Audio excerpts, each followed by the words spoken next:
Pulis na umano'y nawala sa kalagitnaan ng kanilang training sa Benguet, mag-iisang buwan nang pinaghahanap.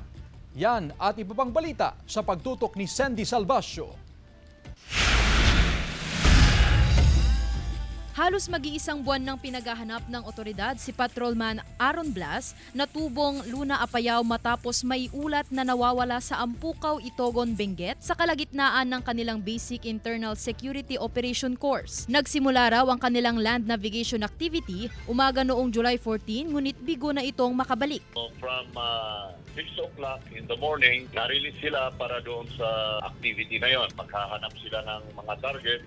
Unfortunately, past 11 in the morning, doon siya huling nakita ng isang kasama niya. Huling namataan si Blas sa isang CCTV footage na bumalik sa Zigzag Dam 2 alas 5:30 ng hapon sa kaparehong araw. Sa Atok, Benguet, patuloy pa ring pinaghahanap ang 20 anyos na lalaking napaulat na nalunod sa Amburayan River. Base sa investigasyon ng pulisya, nagkayayaang maligo sa ilog ang biktima kasama ang 3 nitong kaibigan. Tumalon umano ang biktima sa ilog at natangay ng malakas na agos ng tubig.